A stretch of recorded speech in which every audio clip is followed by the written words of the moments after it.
हरि ओम श्री गुरुभ्यो नमः। नारायणं नमस्कृत्य नरं चैव नरोत्तमं देवीं सरस्वतीं व्यासं ततो जयमुदीरयेत्। Welcome to session 12 of Vishnu Sahasranamam learning. In this lesson, first we will review what we have learned in the previous session. So please recite along with me. सर्वगः सर्वविद्भानुः विश्वक्सेनो जनार्दनः वेदो वेदविदव्यङ्गो वेदाङ्गो वेदवित्कविः लोकाध्यक्षः सुराध्यक्षो धर्माध्यक्षः कृताकृतः चतुरात्मा चतुर्व्यूहः चतुर्द्रंष्टः चतुर्भुजः भ्राजिष्णुर्भोजनं भोक्ता सहिष्णुर्जगदादिजः अनघो विजयो जेता विश्वयोनिः पुनर्वसुः उपेन्द्रो वामनः प्रांशुः अमोघः शुचिरूर्जितः अतीन्द्रः संग्रहः सर्गो धृतात्मा नियमो यमः वेद्यो वैद्यः सदा योगी वीरः माधवो मधुः अतीन्द्रियो महामायो महोत्साहो महाबलः. Excellent job. Now let's get started with session 12. First I will say 1 to 2 words. Please repeat after me. Mahabuddhir Mahaviryo Mahashaktir Mahadyutihi अनिर्देश्यवपुः श्रीमान् अमेयात्मा महादृधृक् महेश्वासो महीभर्ता श्रीनिवासः सताङ्गतिः अनिरुद्धः सुरानन्दो गोविन्दो गोविदाम्पतिः मरीचिर्दमनो हंसः सुपर्णो भुजगोत्तमः हिरण्यनाभः सुतपाः पद्मनाभः प्रजापतिः अमृत्युः सर्वधृक् सिंहः संधाता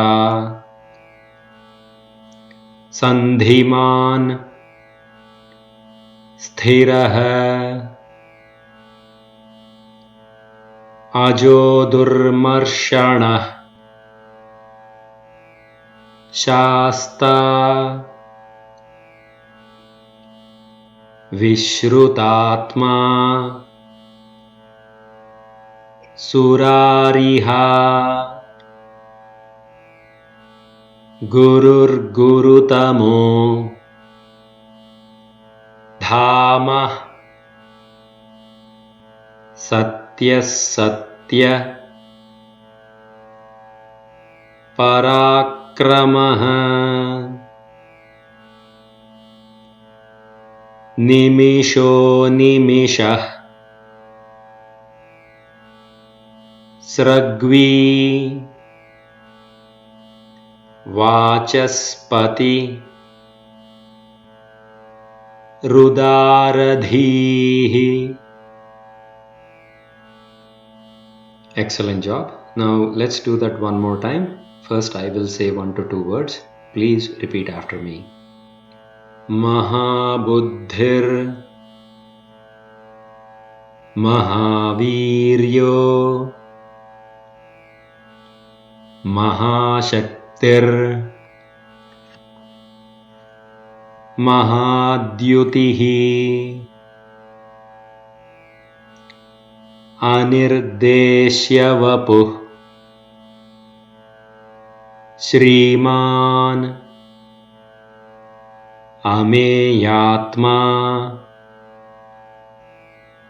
Mahadridhrik Maheshwaso Mahibharta Srinivasah Satangatihi Aniruddhah Suranando Govindo Govidampatihi Marichirdamano Hamsah Suparno Bhujagottamah Hiranyanabhah Sutapah Padmanabhah Prajapatihi Amrutyuh Sarvadrik Simhah Sandhata Sandhiman Sthirah Ajo Durmarshanah Shasta Vishrutatma Surariha Gururgurutamo Dhamah Satyah Satya Parakramah Nimisho Nimishah Sragvi Vachaspati Rudaradhihi. Excellent job. Now let's do one sentence at a time. First I will say, please repeat after me. Mahabuddhir Mahaviryo Mahashaktir Mahadyutihi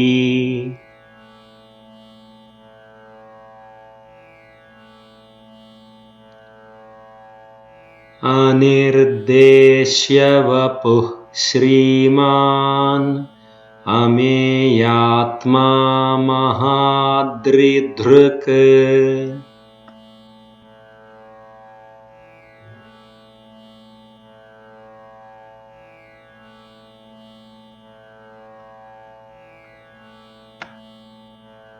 महेश्वासो महीभर्ता श्रीनिवासः सताङ्गतिः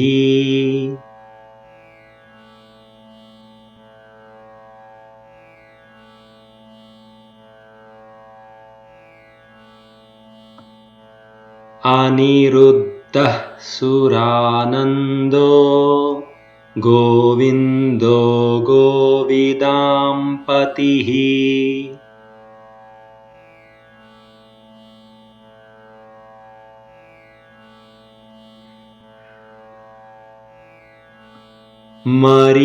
मरीचिर्दमनो हंसः सुपर्णो भुजगोत्तमः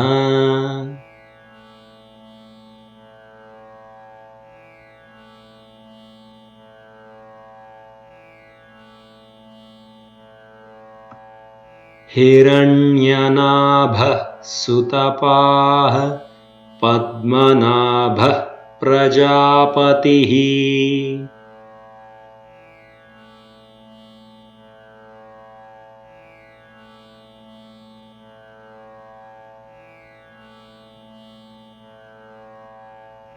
अमृत्युः सर्वदृक्सिंहः सन्धाता सन्धिमान् स्थिरः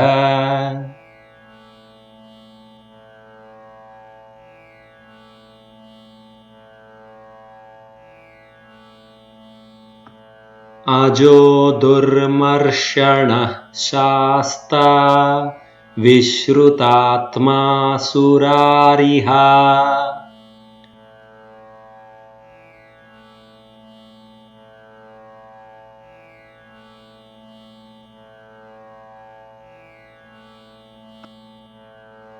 गुरुर्गुरुतमो धामः सत्यः सत्यपराक्रमः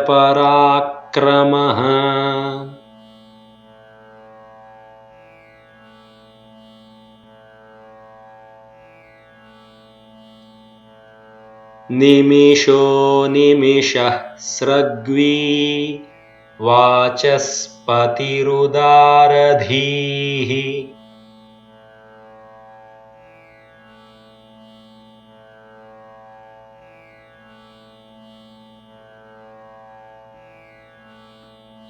Excellent work. Now let's recite the slokas together. Please sing along with me. महाबुद्धिर्महावीर्यो महाशक्तिर्महाद्युतिः अनिर्देश्यवपुः श्रीमान् अमेयात्मा महाद्रिधृक् महेश्वासो महीभर्ता श्रीनिवासः सताङ्गतिः अनिरुद्धः सुरानन्दो गोविन्दो गोविदाम्पतिः मरीचिर्दमनो हंसः सुपर्णो भुजगोत्तमः हिरण्यनाभः सुतपाः पद्मनाभः प्रजापतिः अमृत्युः सर्वदृक्सिंहः सन्धाता सन्धिमान् स्थिरः अजो दुर्मर्षणः शास्ता विश्रुतात्मा सुरारिः गुरुर्गुरुतमो धामः सत्यः सत्यपराक्रमः निमिषो निमिषः स्रग्वी Vachaspatirudaradhihi. Excellent job. With this, we will conclude session 12 of Vishnu Sahasranamam learning. Let's meet again in session 13. Shri Gurubhyo Namaha. Sarvam Shri Krishnarpanamastu.